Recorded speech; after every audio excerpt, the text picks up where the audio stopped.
یزید کی لشکر جو امام حسین کے مقابلے میں آیا، امام حسین کے لشکر کی تعداد 72 تھی، تو یزید نے 22,000.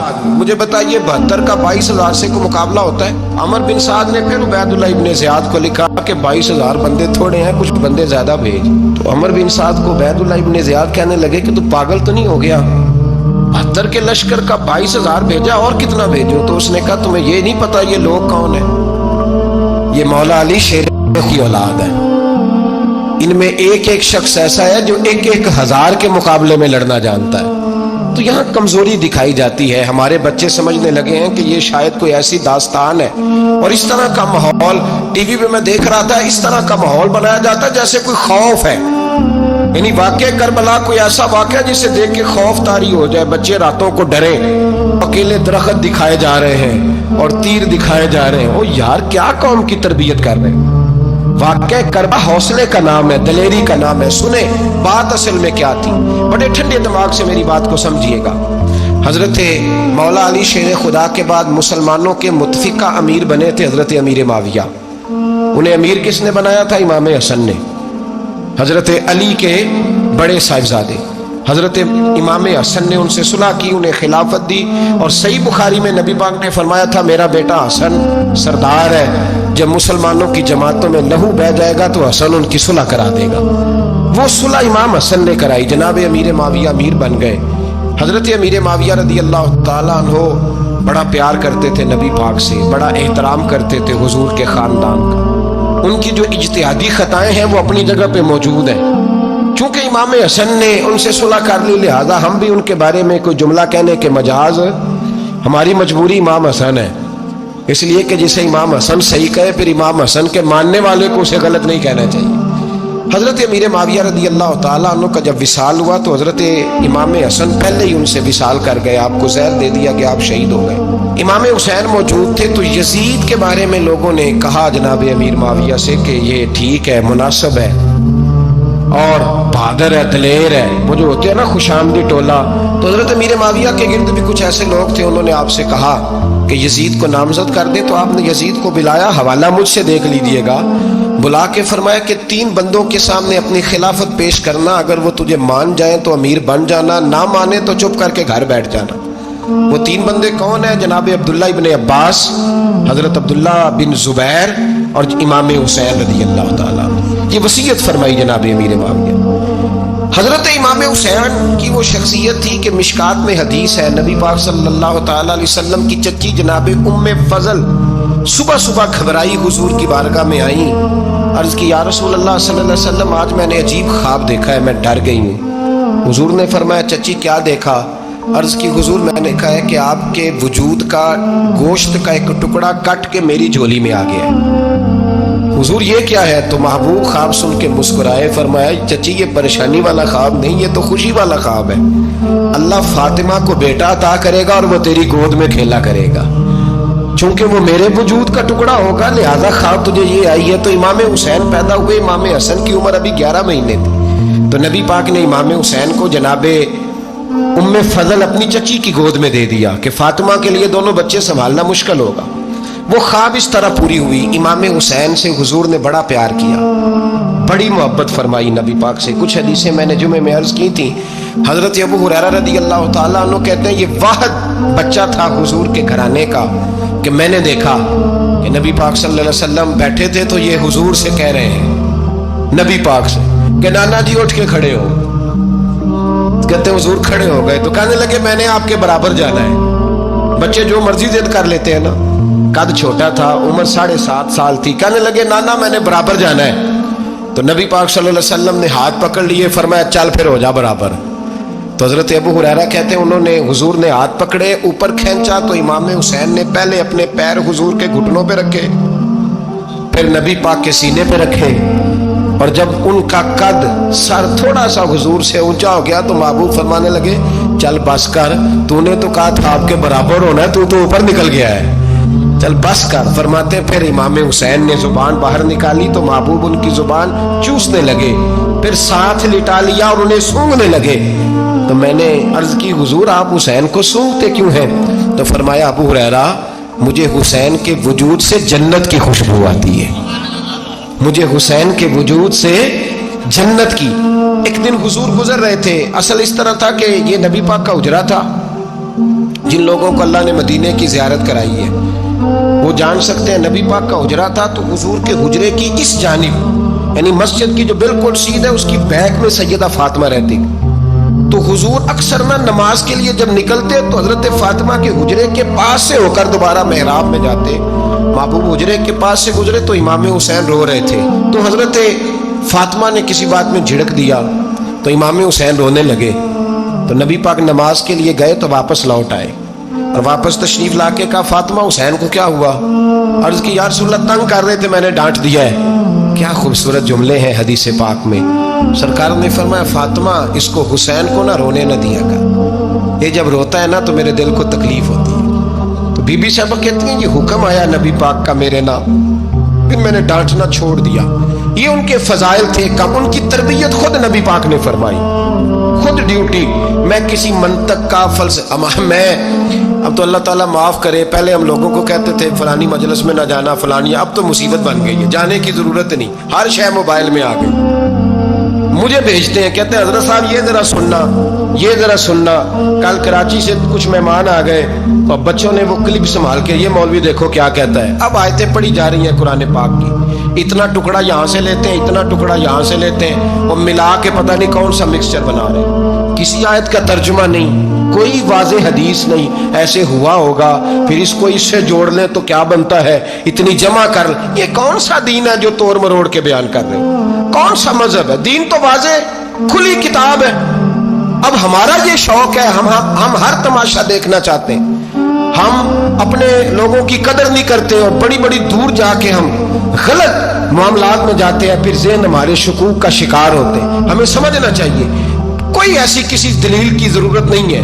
جب ان کے واضح چیزیں ان کی کتابیں میں موجود ہے حدیث میں موجود ہے قرآن مجید میں ان کے فضائل کھل کے موجود ہے تو دور جانے کی کیا ضرورت. حضور ان کی ٹریننگ کراتے تھے. پہلی بات تو یہ ہے کہ نبی پاک نے دعا مانگی تھی یا اللہ میرے گھر والوں کو زیادہ روزی نہ دینا. انہیں ایک وقت روٹی دینا ایک وقت کی بھوک دینا. یہ جو 10 دن کربلا میں انہیں ٹینشن نہیں نہ ہوئی انہیں عادت تھی فاقہ کرنے کی. انہیں 3 دن وصلی روزے رکھنے کی عادت تھی. پہلی بات. دوسرا یہ کہ جہاد کی تربیت حضور خود کراتے. حضرت فاطمہ زہرا کہتی میں پردے کے پیچھے دیکھ رہی تھی نبی پاک نے امام حسن اور حسین سے فرمایا چلو میرے سامنے کشتی لڑو. تو دونوں حضرات آپس میں جب کشتی لڑنے لگے تو نبی پاک نا امام حسن کو کہتے ہیں حسن حسین کو ٹانگوں سے پکڑو. حسن حسین کو پیچھے سے پکڑو. جب نبی پاک بار بار امام حسن کو بتا رہے تھے تو سیدہ پیچھے سے بول پڑی کہنے لگی یا رسول اللہ آپ چھوٹے کو بتائے آپ بڑے کو بتا رہے.